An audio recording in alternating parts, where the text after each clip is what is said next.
पहला सवाल यह है कि क्या कुछ वर्षों पहले तक, मे भी आज के बच्चे नहीं पता हो, जो 20 वर्ष पूर्व भारत के अंदर स्थिति थी, 15 वर्ष पूर्व उसकी स्थिति थी, जब आपके माता पिता या आप जो माता पिता थे बच्चे को क्या कहते थे घर से बाहर जाने से पहले कि बस में कोई सामान मिले तो छूना नहीं, चौराहे पे कोई टिफिन मिले तो हाथ नहीं लगाना।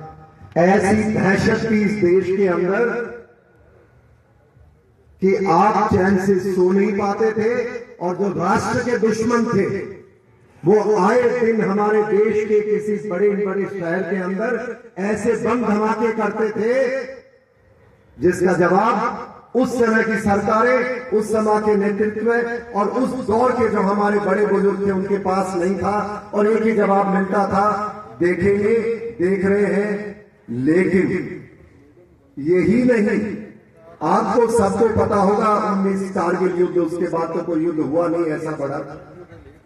उस दौर में कोई ऐसा सीकर और झुंझुनू आपका जो ये इलाका है, मेरे ख्याल से कोई गांव छूटा होगा जिसमें तिरंगे में लिपट करके कोई आपका बच्चा या आपका नजदीकी व्यक्ति नहीं आया हो। और आज अगर जब सड़क पे जाएंगे तो इन इलाकों में आपको उन चौराहे पे उनकी मूर्तियां मिलती हैं जिन रण बहादुरों ने उन पॉलिसीज के कारण, उस 370 जैसी बीमारी के कारण, उस उग्रवाद को जवाब नहीं देने के कारण उनको तिरंगे में लिपट करके आना पड़ा। मैं मानता हूं उन्होंने परम सौभाग्य प्राप्त किया। ये सौभाग्य मेरे जैसे सैनिक को भी नहीं मिला, क्योंकि मैं आपके सामने खड़ा हूं, पर मैं आज आपके सामने खड़े होकर के बताने का मैं सौभाग्य मानता हूं कि वो उनको जो सौभाग्य मिला, आज अगर हमारा देश उग्रवाद से साफ सुथरा हुआ है तो वो एक व्यक्ति और एक विचार के कारण है, और वो विचार है भारतीय जनता पार्टी, और वो व्यक्ति है नरेंद्र मोदी, जिन्होंने ये फैसला किया। देखिए, राजनीतिक फैसले बहुत हो सकते हैं, पर राष्ट्र सुरक्षा और सैनिकों से जुड़े हुए फैसले करने का ये मादा सब में नहीं होता है। 370 चर्चाएं तो बहुत हुई, 70 वर्ष तक देखा, और 370 के कारण पाकिस्तान जैसे दुश्मन देश ने हमारे को उग्रवाद से तबाह कर दिया था। 50,000 से सैनिकों की ज्यादा सैनिकों को भी गति प्राप्त करनी पड़ी, और 1 लाख से ज्यादा हमारे नागरिक देश के अंदर उसके शिकार हुए।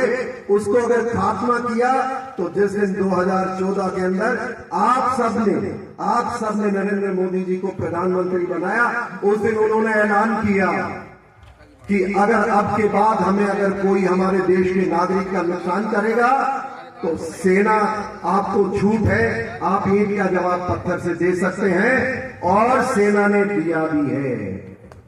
ताली बजाओ, दिल छोड़ के बजाओ, नहीं बजाने की कोई बात नहीं, पर यह आदमी ताली पसंद नहीं आती है। और कैसे जवाब दिया?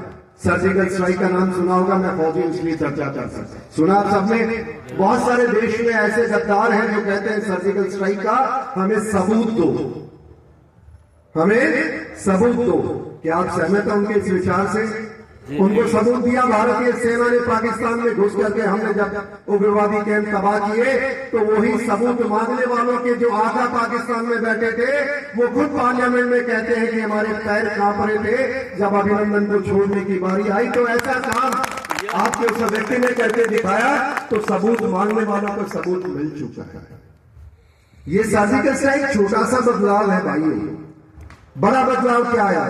मैं सेना में था, सेना भी वही थी, हम लोग भी वही थे, आप भी वही थे। बदलाव क्या आया इस देश में? ऐसा कोई मोटा बदलाव नहीं आया। बदलाव आया तो उस मानसिकता का, उस विचार का कि अब हम हमारे देश का नुकसान नहीं करेंगे, अब हमारे सैनिकों को तिरंगे में लिपट के आने की ज्यादा जरूरत नहीं होगी। मजबूर करेंगे दुश्मन को कि वो अपने देश के सैनिकों को अपने घर वापस आता हुआ देखे।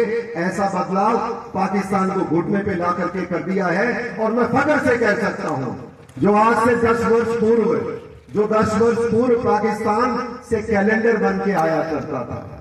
कैलेंडर जानते क्या होता है? ईद, दिवाली, होली हम छापते हैं ना। मैं आपको बता दूं, जिनको नहीं पता है, शायद इस तरह बैठे इन व्यक्तियों को पता होगा, और मैं उस दौर में सेना में ही था।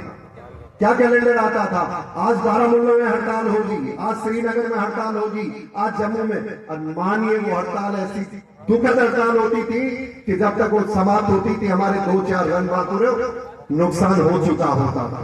इतना ही नहीं, उस सड़क पे जहां पे उस गौर सैनिक निकलते थे, कोई पुलिस वाला निकलता था, तो वो नागरिक इतने पत्थर बरसाते थे कि वो बेचारे उसके अंदर घायल हो जाते थे और कुछ फैसला करने में हमारे देश की सरकारें कमजोर पड़ती थी।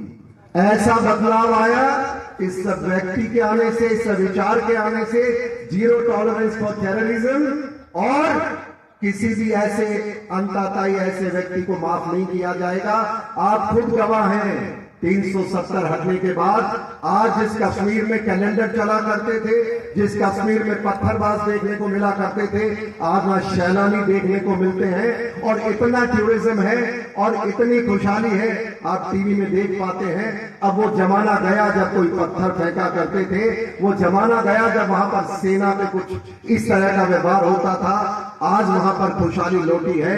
ये आपके वोट की ताकत से संभव है और वोट की ताकत के साथ उस विचार से संभव है जो भाजपा परिवार का विचार है कि हमारे देश का नुकसान नहीं होने देंगे।